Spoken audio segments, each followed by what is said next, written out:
And any period you look at, the last 100 years, the last 1,000 years, or the last 10,000 years, almost any place in the world, by almost any measure, things are getting better. And it's always the optimists that are pushing for change, because they're the ones who actually believe in a better tomorrow.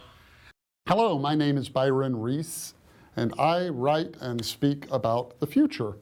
And I'll begin by playing my cards all face up. As you can probably guess by the clip I just shared, I think the future is going to be amazing. In fact, I agree with what Gene Roddenberry, the man who created Star Trek, said about the future. He said that in the future, there will be no hunger and there will be no greed, and all the children will know how to read. I would like to talk about the future and how it might possibly unfold. Now, much of what I think about it is in my book, Infinite Progress, which is subtitled How the Internet and Technology Will End Ignorance, Disease, Poverty, Hunger, and War. And in it, I cover all kinds of topics about the future. What will work be like in the future? What about poverty?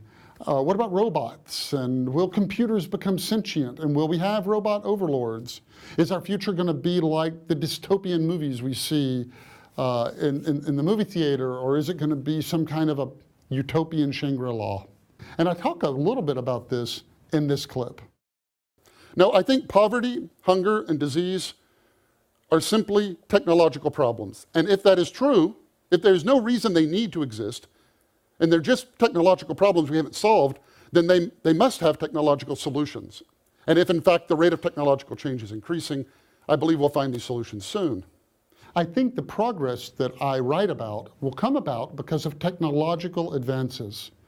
You've probably noticed that the rate of technological advance continues to increase and increase and increase. In computers, this is because of something called Moore's Law, where the power of computers doubles on a regular basis. But it turns out that all kinds of technology behave this way. And because of this, we can only expect ever-increasing speed of technological advance. And I think there's a rather profound conclusion that comes out of this that I talk about in this talk. But what does it mean practically? It means practically it took us 3,000 years to get from the abacus to the iPad, and in 25 years, you're going to have something further ahead of the iPad than it is ahead of the abacus. Something in 25 years you cannot even comprehend from where you're sitting right now. And what does this mean? This means, and this is the most important thing I'm going to say in this entire talk, what does it mean? It means that because of this, all purely technical problems will be solved. In one sense, the future just began a couple of years ago. Technology is now moving forward so quickly that it's easy to lose track of the significance and meaning of it all. The internet's earliest features, email and the web, are mature, and now we're seeing new breakthroughs in artificial intelligence and big data, and they're doing something profound. For as we log more and more of our individual experiences, we're building a collective memory of our planet, a listing of every cause and effect. It will effectively make everyone wiser than anyone has ever been. I cover that a little bit in this talk. When a new technology comes out, like the internet, the only way people can understand it is in light of the prior technology, what it's kind of replacing. And that's how come that when TV came out, and people said, hey, what's TV? What they said is, oh, it's radio, but with pictures. And so they were locked in that way of thinking. It's radio with pictures. And that's why the very first television shows, the very first television broadcasts, were generally men in suits and ties standing behind microphones reading the news. And yet we just filmed it.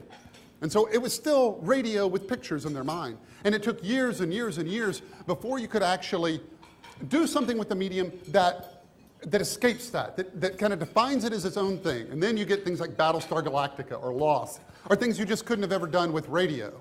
And I think that's really what has happened with the internet. When the internet first came out, we could only view it in light of the prior technology.